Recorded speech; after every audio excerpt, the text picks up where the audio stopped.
Yeah. I love you guys.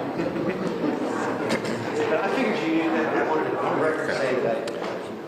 All right, thank you all. Thank you all. Thank you all for being here.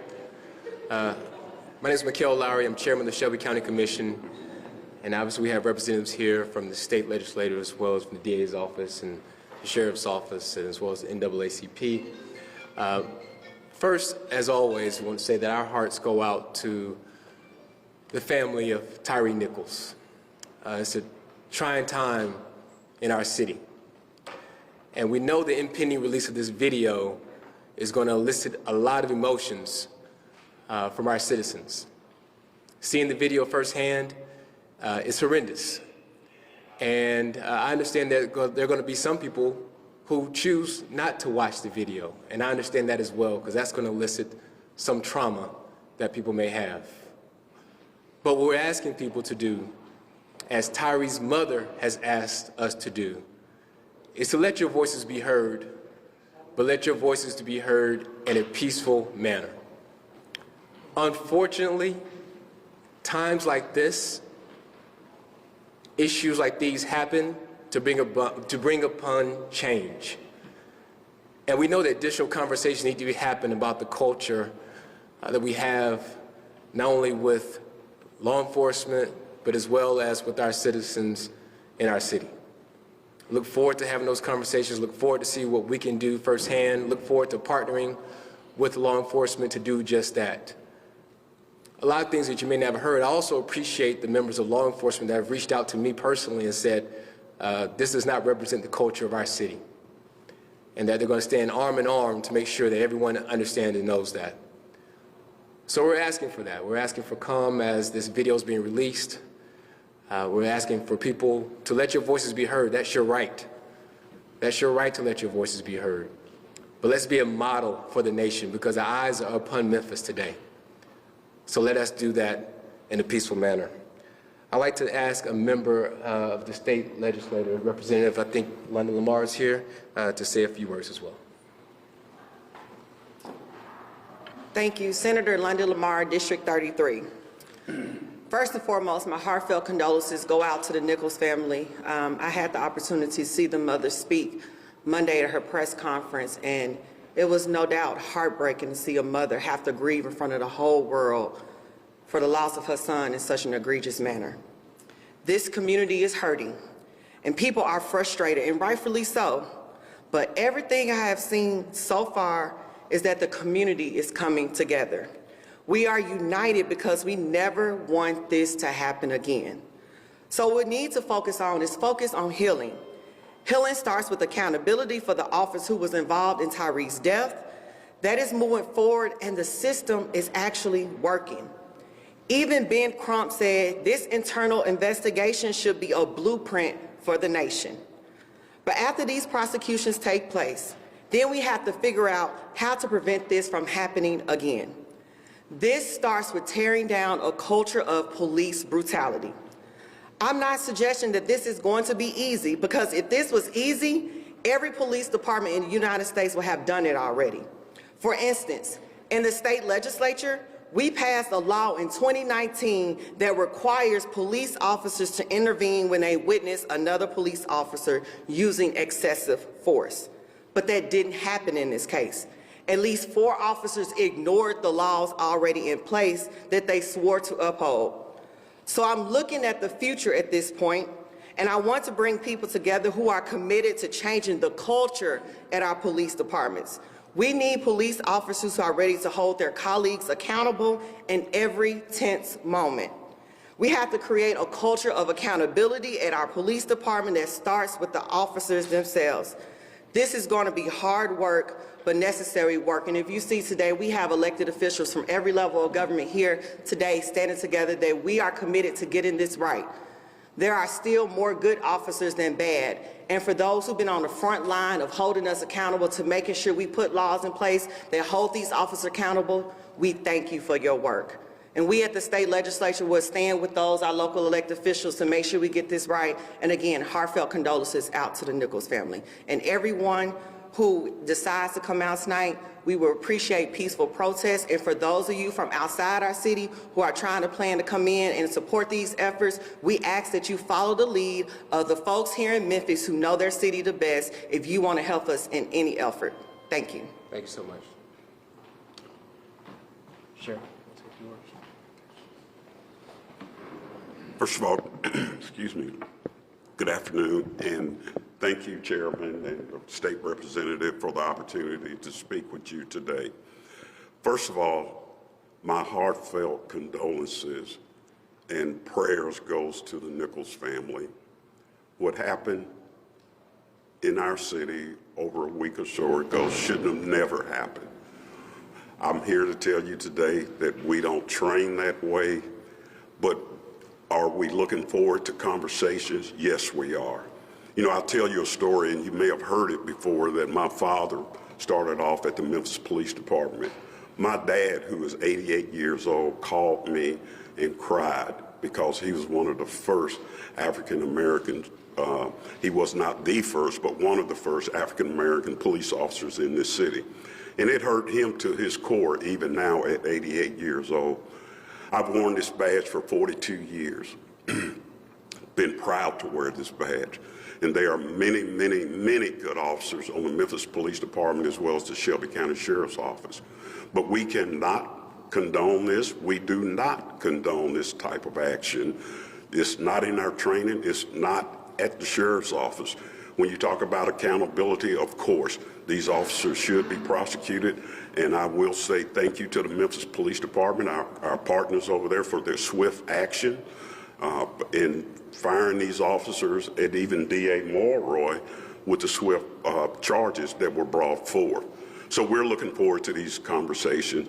And again, we will be there to protect the public, to serve and protect the public like we normally do. And we're looking forward to any conversation that anyone wants to have with the Sheriff's Office and moving forward. And we do look forward to moving forward. Again, my condolences again to the Nichols family, and may God bless them. Thank you.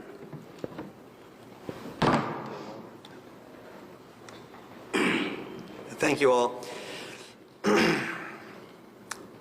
We need to have a broader conversation about police reform at various law enforcement levels in Tennessee, in Shelby County, in Memphis, and throughout the country. But right now, I'm going to focus on what's happening tonight with the release of the video. And about that release of the video, I'm optimistic. I'm cautiously optimistic.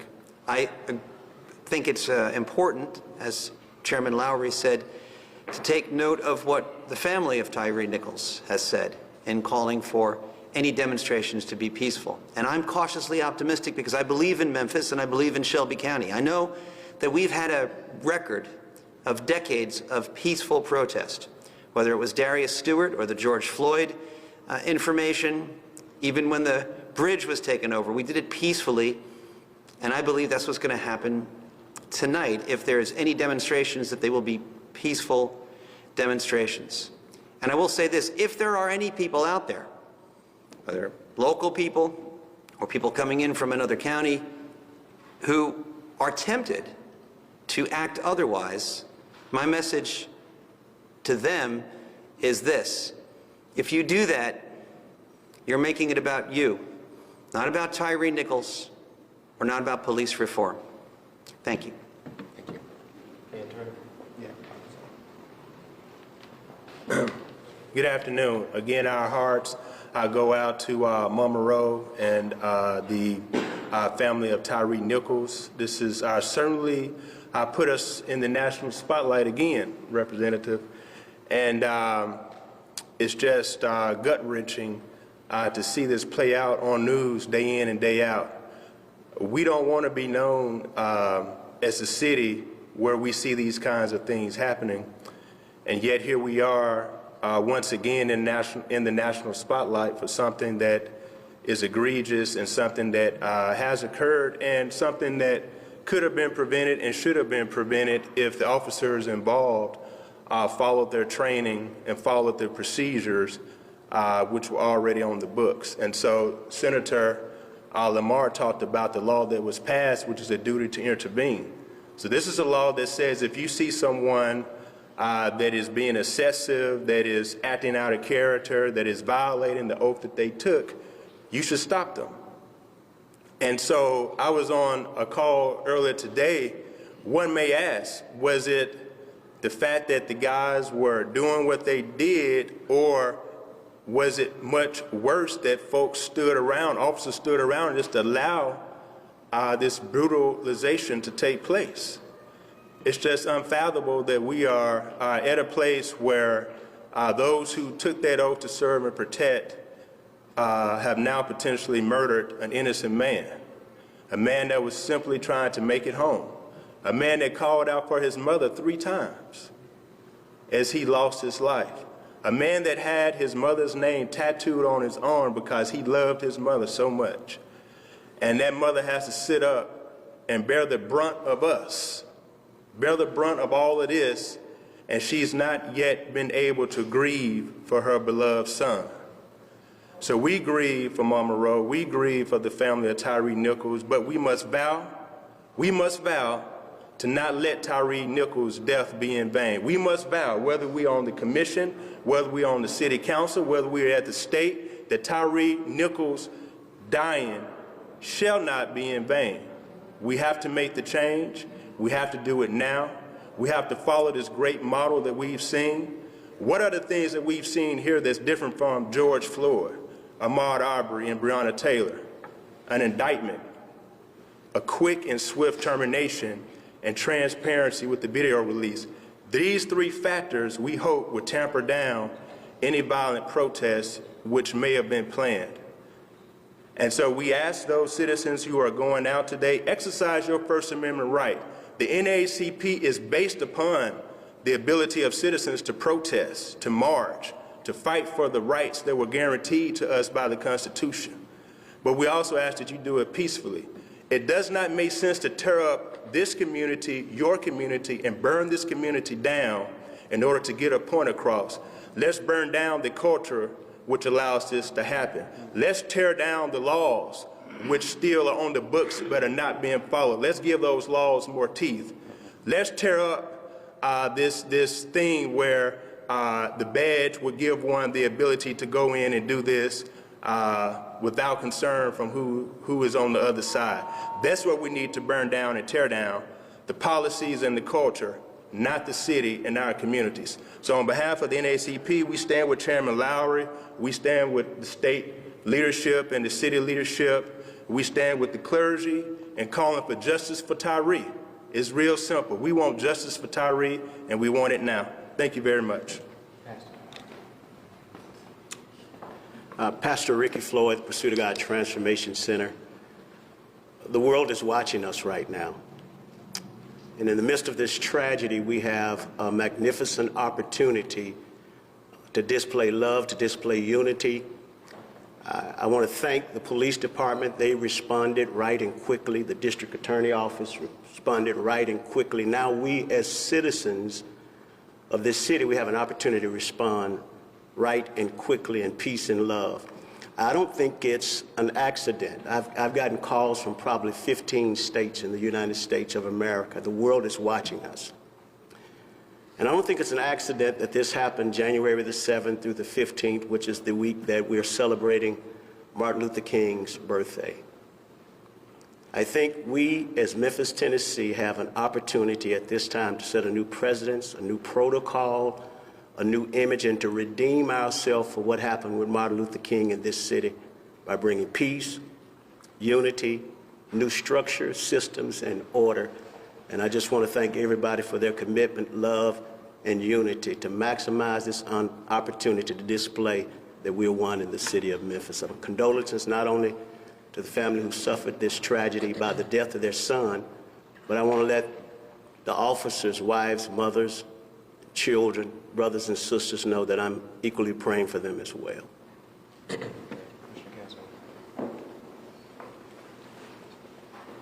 Charlie Caswell, Commissioner, District 6.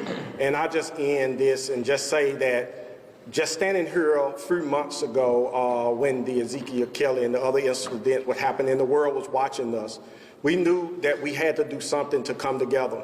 And a lot of what this body and many of those individuals who are standing here, our pastors, our police, our politicians, our parents, principals, proprietors, have been working on a unified work to bring this community together. We would not stop that work. We know that there are good police that are still in our community, serving our community, and we want all of our community to know that we'll continue to stand with them. My prayers go out to the Nichols families and to continue to pray for our community as a whole. I believe that Memphis is going to do what they've been doing, and that is the right thing to call for peace in our community, because as has been said by many, justice is being served, and we're in a new day. Thank you all for coming. All right, thank you all. Again, purpose for us to just make sure that we are employed to our community to be peaceful tonight. Listen, it's okay to be angry. It's okay to thank our law enforcement, but be angry at what happened. It's a terrible situation. It's a terrible video. And I understand those of the public who don't want it released at all because they're fearful what could happen tonight. But let's show them differently. The eyes are watching. Thank you all for being here. And now we'll pause for any questions. Yeah, commissioners, but also sheriff, you obviously don't have direct oversight, or you don't have oversight over MPD. I'm wondering if either legislatively from the commission or in terms of policy from the sheriff, there will be anything you'll be doing going forward to ensure something like this never happens in the sheriff's office. Yes, we actually have the chair of the Law Enforcement Committee, Commissioner Sugarman, is here as well. Those will definitely be conversations we're going to have in our committee. We have to be proactive. Unfortunately, when tragedies happen like this, you have to implement policies and change in process procedures, and we'll be proactive about that. Commissioner, the family of Tyre Nichols, as well as Tyre Crump, some of the protesters, they're calling for the Scorpion unit to be disbanded. Where does the commission stand, and will you all play any role? We don't play any role in that. That's going to be up to the police department. Obviously, the mayor and the city council will speak to that. We don't have that unit for the Shelby County Sheriff's Department, so we won't weigh in on that. I think this question may be for Dean Mulroy, but when it comes to the swift action, or at least the action that was taken as far as the legality process of this, is this something that would be in place as a precedent for other cases like this one, even if it doesn't involve law enforcement? Well, I believe that this particular case was extraordinary in terms of the public concern, the potential to undermine confidence in the fairness of the system, so therefore the need for transparency and quick transparency and real public safety concerns about what the public reaction would be if the video were actually released. So I think those extraordinary circumstances, justified expedited action. Now, obviously, we don't have the capacity to expedite every serious case. We have many serious cases. But when there are public safety concerns like this, then I think this demonstrates that both the TBI and the District Attorney's Office is able to move quickly when they need to. And particularly in those cases of officer-involved fatalities where you have those unique concerns about the need for transparency, restoring public confidence, public safety concerns, I think, as Ben Crump said today, that what the TBI did and what the DA's office did can serve as a blueprint for other jurisdictions around the country. While you're up there, we know this is not the last of this case. There are 5 who have been arrested. Can you bring us up to speed about how this investigation is continuing with any other possible charges? Well, I'm not sure what else I can say except that the investigation does in fact continue. It's an ongoing investigation, and everything that we did yesterday, or better put, nothing we did yesterday precludes the addition of other charges later on down the road. But as to the likelihood of that happening or the pace at which that will happen, that's the kind of thing that I really just can't talk about because it's an ongoing investigation and a pending prosecution. But for the sake of transparency, can you at least share with us how many more people are involved in this investigation? Well, no, for the same reason I just articulated. It's the kind of thing that it would not be appropriate for me to talk about with regard to an ongoing investigation and a pending prosecution. But I will say this. In a few hours, you'll be able to watch for yourselves a video recording of almost everything relevant that happened, almost from beginning to end. And then you'll be able to judge for yourselves, at least a lot of the people that were in some way, shape, or form involved in the incident. Chairman, Has there been, has there been any extra talks within your department on taking a look at policies or anything extra that you guys might be trying to do as far as training in light of this? Yes, absolutely. Excuse me. Anytime an incident like this happens, and then we have policy review. You know, we're CALEA certified, and this is a national organization that comes in and look at our policies and procedures and make sure we're doing the best practices. But anytime something like this happens across the country, you go back and you look and make sure that we're doing what our policies and procedures are saying, and that we're doing for our officers the best that we can do. I just think that anytime something like this horrendous incident occur, you know, it makes any law enforcement agency head go back and look and make sure. Sheriff Butler, I know you mentioned today that you guys are ready to protect and serve. Can you talk about how you're preparing for any potential protests or unrest tonight? How are you guys getting ready? Excuse me. Yes, we are prepared. We have officers that are standing by, if you will. And just had a conversation with DA Mulroy.